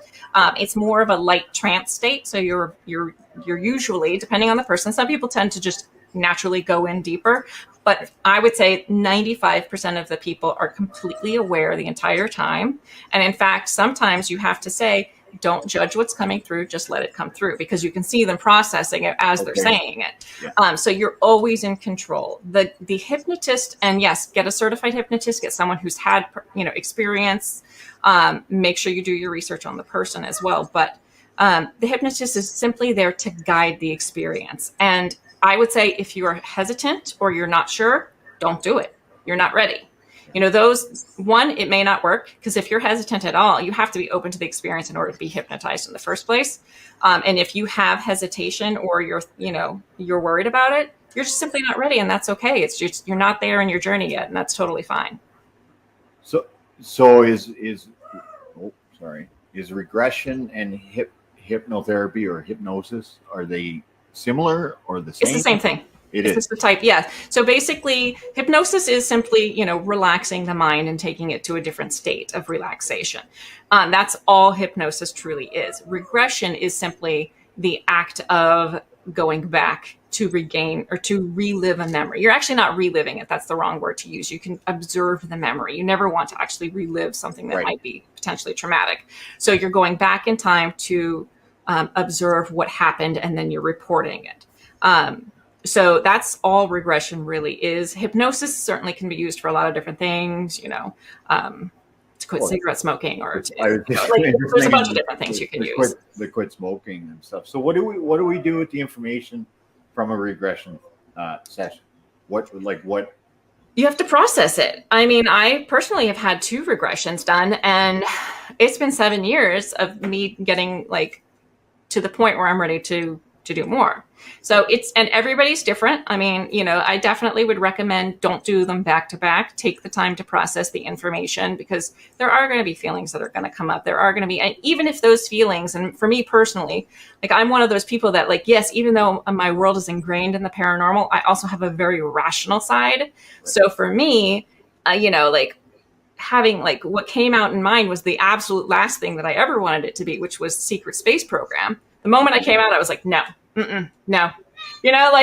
But then again, once you've opened those memories, they feel like very, very real memories. Right. And so, with me personally, and I can't speak, oh my gosh, such a cute kitty.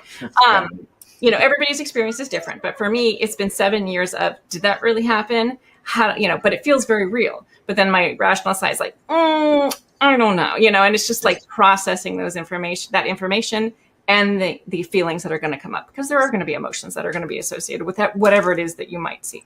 Right. Do you get repressed memories? Would regression bring up repressed, repressed? Yeah, yes. In my mind, that's your mind putting it away, because that is true. And as a matter of fact, dissociative personality disorder, or what that is in itself a defense mechanism. It is. You're absolutely right. Our mind's defense mechanism. Right. So I've filed it away.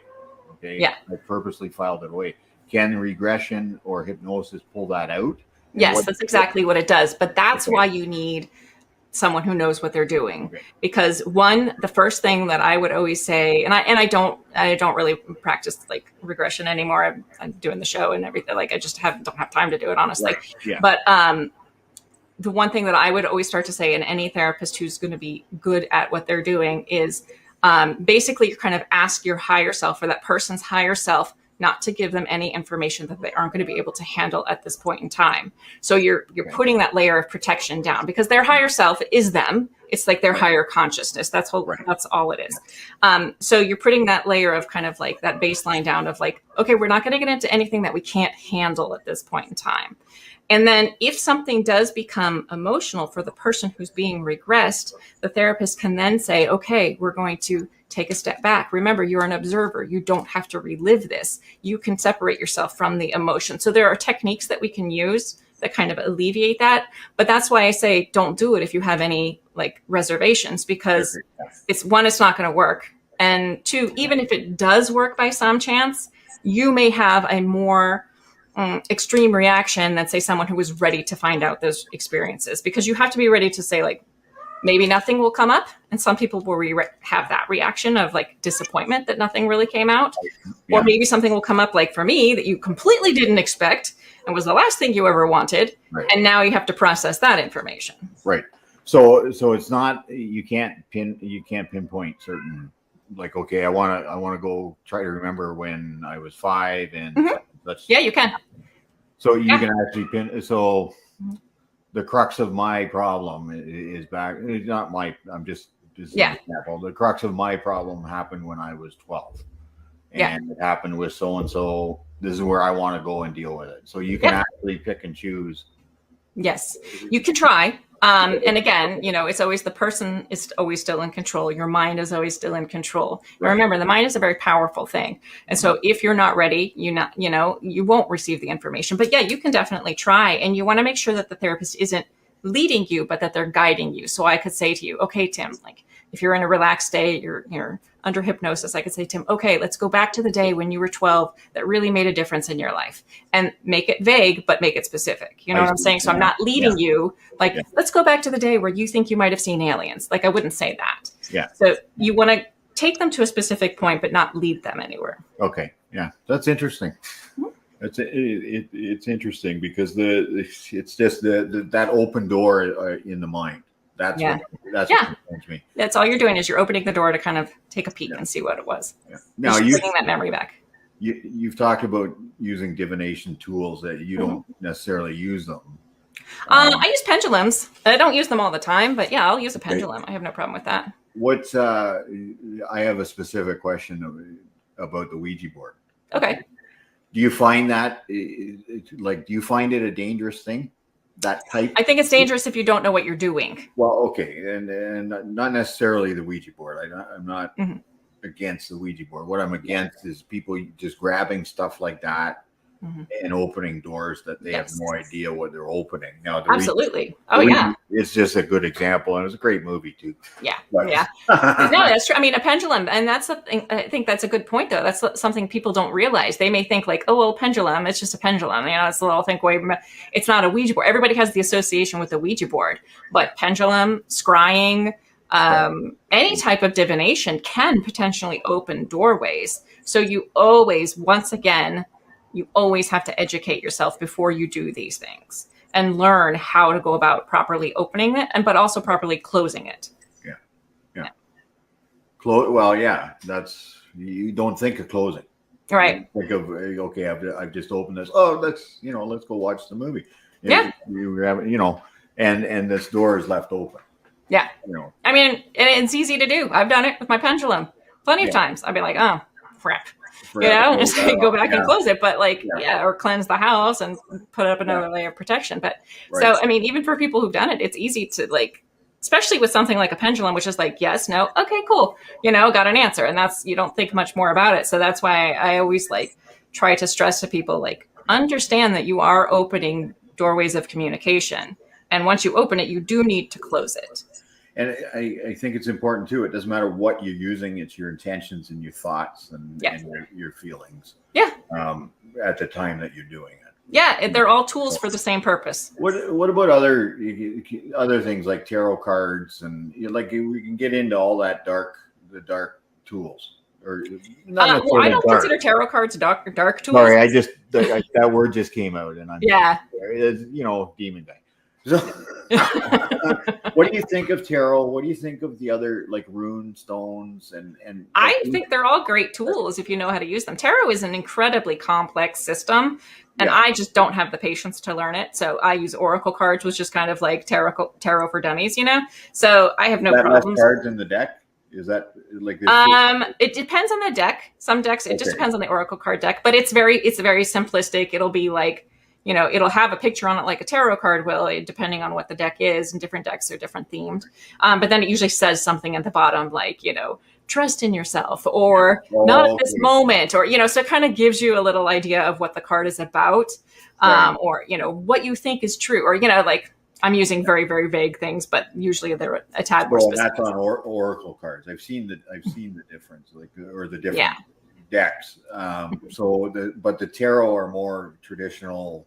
Yes, tarot is definitely more traditional. But again, it's a very complex system. It takes years to really learn how to do it properly. So the pendulum is pretty much all that you have used? No, I use oracle cards all the time. Oh, sorry, you said that. Yeah. I've used oracle cards. I've used scrying. I've used the pendulum. I have a Ouija board, but I don't ever use it because my daughter's terrified of it. So it's just really decoration in our house. It's never been used.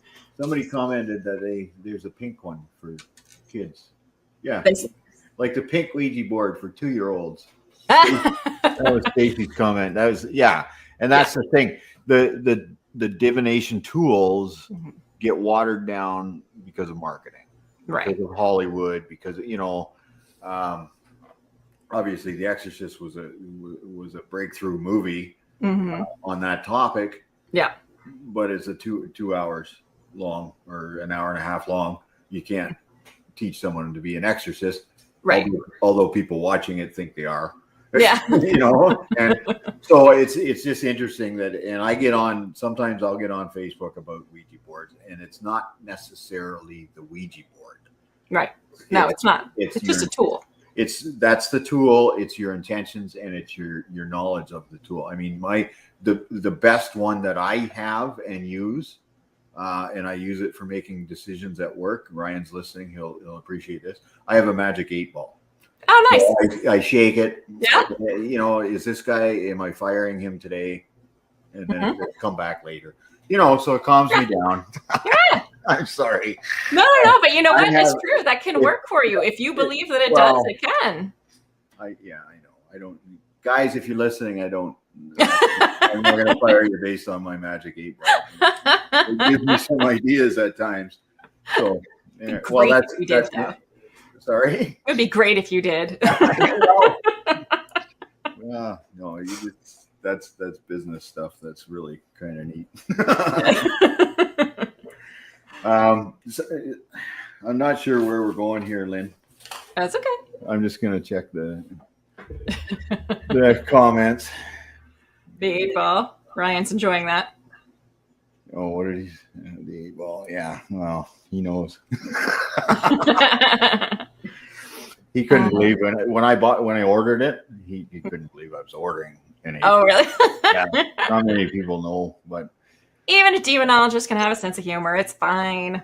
you know what? You have to. You do. You can't be serious all the time. You gotta have some levity. And I get reports, and I'm sure you do too. You get the stories that are tragic, and the people that are reaching out for help. Yeah. But unfortunately, in this day and age with the internet and stuff, I'm not sure that you can do witchcraft. Well, maybe you can through the internet. I'm not 100% positive I could do an exorcism through Zoom. I don't. Yeah, no, I wouldn't. Witchcraft is a little different because you're basically just sending and receiving energy. Okay. So you could do it. I could be sending energy out into the cosmos. It's just your intent of where it's going. Yeah, I just think the treatment needs that personal. Yeah, I agree. I think an exorcism is a little different because you are definitely. I mean, look, I have worked with demons, but I'm going to be absolutely in agreement with you that there are some nasty ones out there, and they definitely, it is battle to deal with them. Yeah. Well, it's their intent, and their invitation is always negative. Okay. Right. Like the invitation to alcoholism, for example, your very first drink as a blooming alcoholic is very innocent. Yes. It's probably very enjoyable.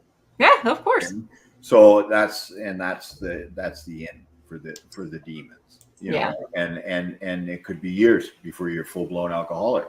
Yeah. But their intentions, their temptations, their, you know what I mean, like that, their direction. So the introduction of that stronghold or whatever. Yeah. Or I could see it also as they see the capability of that person becoming, say, an alcoholic.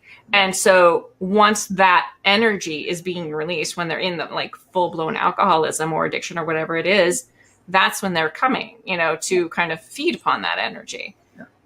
So, yeah, I mean, I'm not sure how it happens, but I think, but I find I'm weird. I find the more negative ones just as fascinating. Oh, nice. Is Ryan really the nice guy he thinks? Now I can't read it because I don't have my glasses. Oh, no. We'll never know if Ryan's nice. Yeah, no, it says ask again later. Okay, so the ball's being diplomatic. Yeah, I think so. Where was I going with all this, Lynn?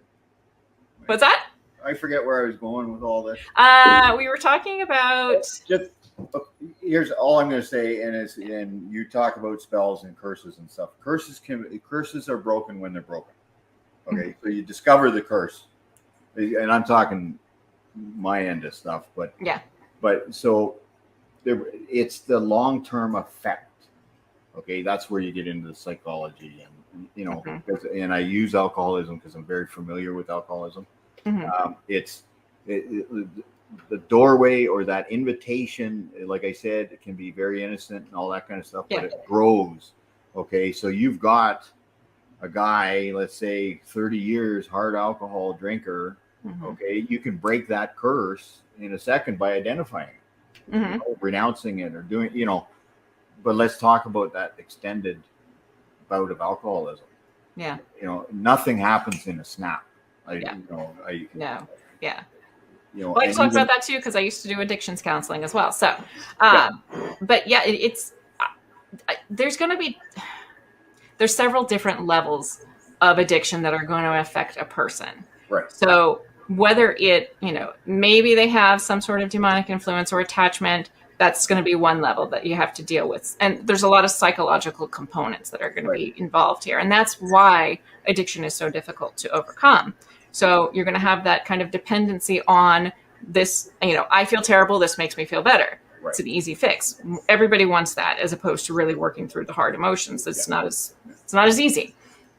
Then you also have the trauma of having been an alcoholic for 40 years and everything that comes along with that, the difficulties you've had in your life, your career, your family, anything, maybe DUIs, any of those things. So you have so many multiple layers to work through when you have something like that, that I think the demonic attachment or whatever may be there. And I'm not saying that everyone who's an addict has a demonic attachment. It's just one component of all of it. Yeah. Right. Well, and that's why I want to discuss it with yourself, because and I try to put that through in what I write, and again, like I say, I prefer the reality, the reports. And as I said, I've had my experiences, you've had your experiences. So I'm not denying the experiences. Yeah. But it's the sudden, I need it fixed. Yeah. It's not gonna, well, it might have, in the past, there might've been those miracles that somebody snapped their finger and they were fixed. But you're still going to have those psychological issues you got to work through. Exactly. Yeah. So it's still, there's no quick, easy fix that is immediate. Well, I appreciate that. Yeah. Then you're hired. Thanks, Ryan. He's really loving this producer thing. You're doing great. It's not easy. It's a lot of multitasking. Well, I'm trying to do the comments because I want to involve, but. No, it's great. That's why I always like having comments on my show too. Yeah, our friend Lured in Depths is an addictions counselor. Oh, nice. See, that's why we agree on so many things. Yeah. And I would say Lord in Depths might also be a witch based on some of the things she said. Yeah, well, or at least familiar with the practice. Yeah. But it's funny because a lot of people, once they find out what witchcraft actually is, they're like, oh, okay. Like, it seems so, like, to use the term magical and mystical, but it's really not that big a deal. It's really nothing, like people think it is a lot of the time. Yes, there's ritual. Yes, there's some things that, like, you can make, like, do things with a lot of flourish. It's not necessary. It's all, like I said, it's all in your head. All magic is mental. So it can seem very magical and mystical, but it's just intent. It's focusing your intent. That's all it actually is. Yeah. Well, I mean, I've got my stuff, my crosses and my stuff that I intentionally use because it means something. Yes. Right? It means something to me. You've got, crystal ball. See this witches and and cauldrons. And I got all the pictures up here, Lynn. Well, you know what? We do use those things too. We do use those things. Hey, Grandmaster. In fact. Oh, well, please. See, we do have cauldrons. Nice. It's my incense burner, but it's still a cauldron. It's a cauldron, yeah. Yeah. That's cool. Well, that's cool. I got, So, all right, we do have a good question here. Yeah. But just for example, okay, hang on, I'll get rid of that. Oh, right. Okay. But just as a good example of how witches really aren't that like scary, this is my altar here. Yeah. Like, okay. It's not like, it's got a candle, it's got a cauldron, it's got a couple other things, but. And you have an ET directly above it. I do. Well, it's like, it's cosmic witchcraft. That's what else I practice. I bring the ETs into it. Actually, I do. Oh. I do work with the ETs as well. That's interesting. You can talk about that if you like. If you want to. But I know Ryan had a question. Do we want to? Well, okay. And then we can talk about that. Yeah. This cognitive behavior therapy. Yes, it absolutely can. So basically, cognitive behavioral therapy is just looking at the way we think about things and having that affect our behavior. So the way we respond, the things that we do. Cognitive behavioral is actually what I specialized in. So wonderful question, Ryan. Yes, it can help the experiencers without removing belief in the phenomenon. So it can help them process things. So say they start thinking about their experience and now all of a sudden they're starting to get anxiety. So you can look at, well, what is the process between the thought, the memory coming to mind? What happened in between that and the anxiety? What was it that they were thinking? What is it that they're telling themselves? Because we're always telling ourselves things, right? So if you look at it in that sense, it can help remove the trauma. It can help not remove it, but it helps them learn to deal with it and process it. so you can help with the more negative side of it, but also they can still believe in it. It still it happened to them. They're going to believe in it. So that's CBT. Yep. Yeah. Okay. So Chantel just said I have a witch archetype. Can you Kim explain has a that? witch archetype. Is this a witch joke, Chantel? No. I'm not sure, but I like it. I think maybe you're like a little more witchy than you realize. Oh, maybe I am. That could be scary. I don't know. Nah. Oh, hang on. Oh, there we go. I'm pushing buttons, Lynn, that I don't know. It's all right. It's fun. We'll see what happens. Hi, Angela. Angela just joined us. She's on the phone. Hey, Angela. Plants cloak me in the astral so I can hide from the bad guys. Absolutely. I love plants. Are amazing. They're the best. Why do they die, Lynn? Well, it's all part of the cycle of life, Tim. Yes. Talk about it. Hey, I can Or kill you a just don't water them. You know, I've done that killed- plenty of times too. I've killed cactuses and from not watering them because Well, I thought I have several. I thought you weren't supposed to water them. Yeah. I've been told that I'm wrong. That's all right. I've killed a cactus before, so don't feel bad. I mean, how does that happen? They're made to go without water. I got one I've got one that's recovered. It's all brown and crusty on top, but it's got solid roots. Well, you know what you need? You need a Rose of Jericho. Have you ever seen one of those? No. They're amazing. It's basically it's a plant that kind of curls up in and on itself. It looks like a ball almost, and it's all brown on the outside. But they can survive for years and years and years. And all you do is you place them in some water, and whoop, they open up, and all of a sudden they're green again. And when they dry out, they close back up again. That's why it's called the Rose of Jericho. Okay. Yeah, so it's great. You can't ever kill them. I can't awesome. kill it. Nope. Guarantee. Yeah. Well, maybe if you overwater it, you can. I'm not gonna hold you to any guarantees. The plant in my place and the demons just. Oh. Hey, you know what? Some demons like plants too. Yeah, Tim. well, Come on now. Plants give us air, so That's true. I enjoy having. Everybody likes plants, even demons. Keep them away because I'll kill them. Oh yeah, Lured and Depth says the same thing. Yeah. You can't see it, but there's a whole jungle on this side, and I think Perfect. 2 of them are almost dead. Yeah. I took care of plants once, and none died. So Yeah. I am capable of doing it. But Good job. Nicely done. so But- back to being a witch. Yes. not a gardener.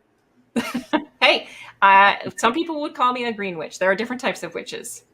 Dream witch. Green, as in the color green.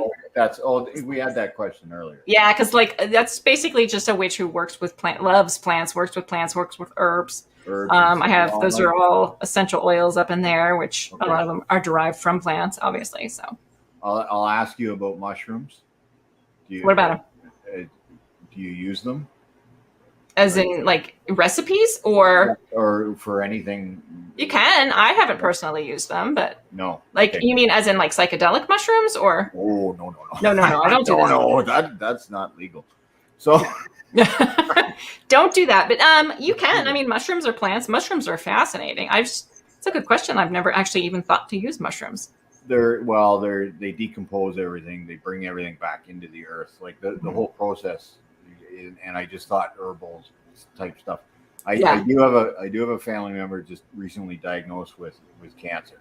Mm-hmm. So there is the urge, to do spells and and to get into all this and do that. But you know what? It's never going to hurt because that is basically the same thing as a prayer. Exactly. Well, I was going there. Okay. Yeah. It's unfortunate that there are frauds out there that will say, we can cure cancer.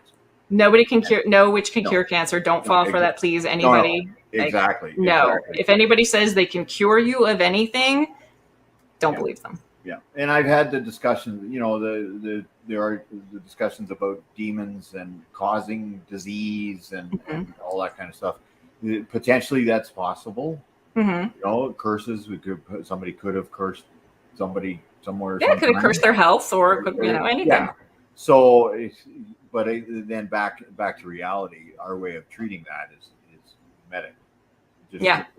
Or also in combination with medicine, the best way to break a curse is get another witch Get to break the curse. to break the curse. Yeah.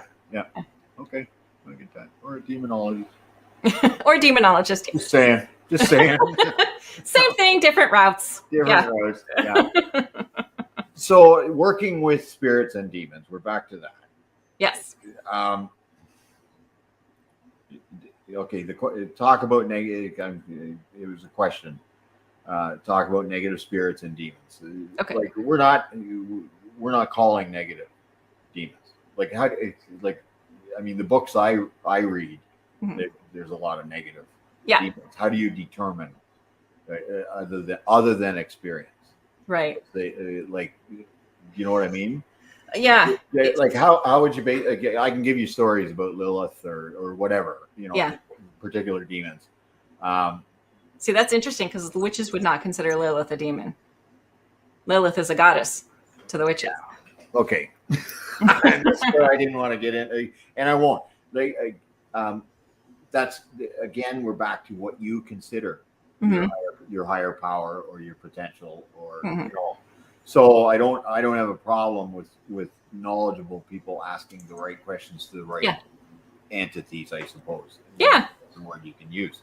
Well, again, if they're knowledgeable, they know the risks they're taking, and they're grown adults, hopefully, and can do whatever they want. They can take the risk if they want to. Yeah. So what kind of risk are they taking? It depends, again, on how you approach it, and as you said, whether or not you're knowledgeable. So, working with some, I wouldn't see. So I don't know. This might sound strange, but I only work with there's one kind of over time. There's one main demon that I work with.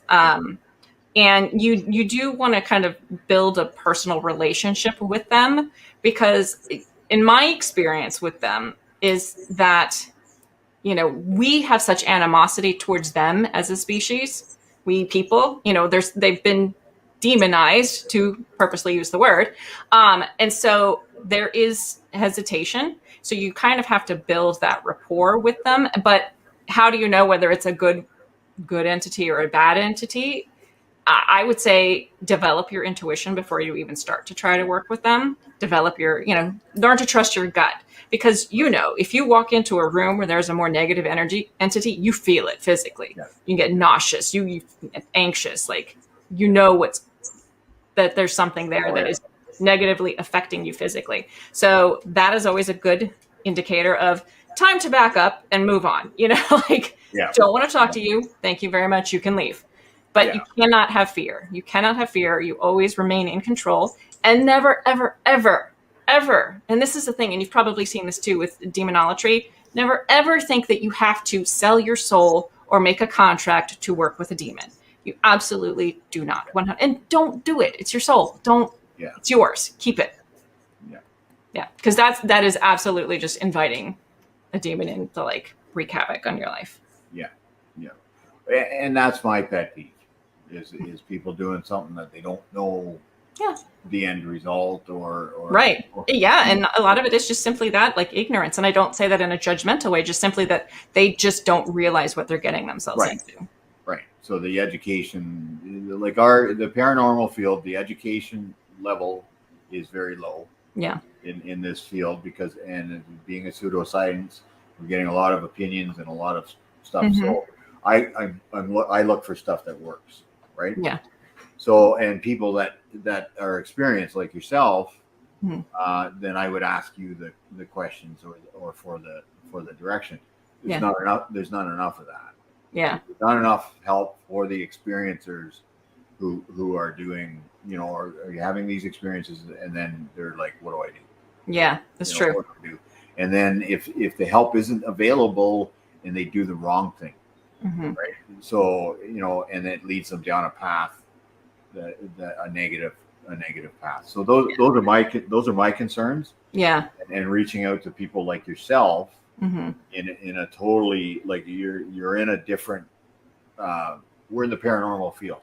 Yeah. But we are our education can butt heads. Yeah. Not, and I like to look at the intention, and I like to look at the person. Yeah.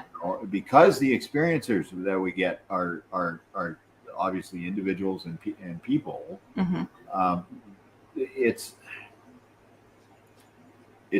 interesting to watch them grow in the groups, like experiencer groups.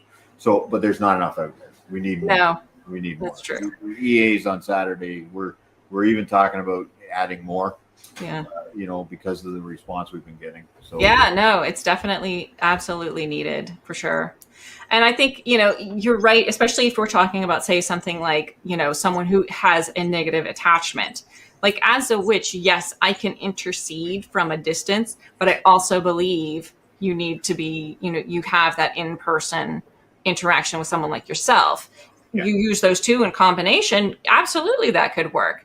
But there's not enough people that physically can maybe come see all of the people that need help, and that's unfortunate.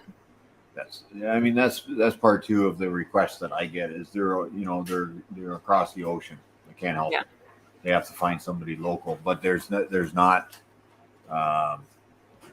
those local people aren't available. Yeah, it's tough. So, Lynn, yes. we're getting to the end of our show.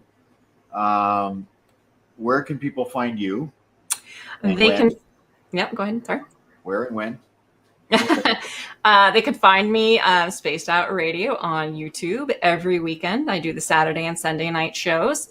We're spacedoutradio.com, or Instagram, I think, is Spaced Out Radio Show. You can also find me on Twitter at Witchy Linny.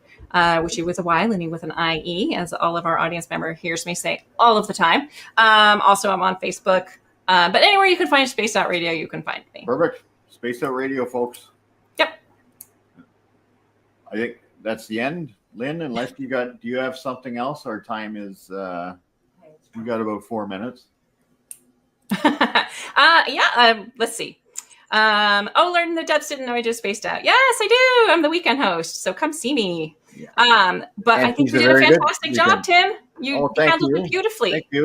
Thank you. I was just commenting that you're a very good host as well. Oh, thank you. Well, you're a great guest as well. Hi, fired. Ryan. He's not fired.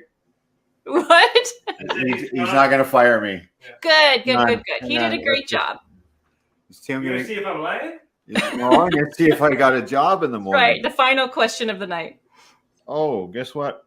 It says yes. Yeah. Yes, you're fired, or yes, you have a job. Which one did you ask? The question I asked was whether I have a job. Okay. Beautiful. Yeah. Beautiful. Oh, too bad I didn't have my Oracle cards. I could have pulled one for you. Oh, okay. Next time. Yes, next time I'll have them with me. Now, I think the main overarching theme of all of this is people educate yourselves. Right. Know what you're getting into, and if you don't, ask someone. Yeah. Thank you so much. You guys are awesome. You guys have a great audience too. They are a great audience. I've lost track of them, but completely lost track. Okay, well, I'm just going to say goodnight to everyone that is listening. This is the first ever technical error show we've ever had. 3 seasons, episode number 29. So, and I really appreciate the fact that that you guys made it work. And good job, Timmy, and good job, everybody. And I will see you guys on Monday for my noon video. And Experiencers Anonymous is on Saturday at 2 p.m. And Lynn, we're probably going to send Tim after you to talk about cognitive behavior therapy a little bit more in depth, because I got some ideas. Yeah, absolutely. You might be able to help me rule out some of that stuff. Oh, yes, definitely. Well, definitely let's talk. I can help you with that. Cool. All right, everybody. Thanks for watching. Keep your eyes in the sky. Heed the world, and say it. Be careful out there. There you go, Timmy. Good job, Timmy. Thanks, Lynn.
there, this is Dave Scott from Spaced Out Radio, where together, my friends, we own the night. On our website, spacedoutradio.com, we have a place called the SOR Sightlines Report.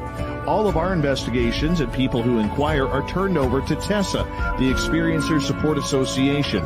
Ryan Stacy and his crew, what I like about them, they're independent. They're not working for anybody, and they want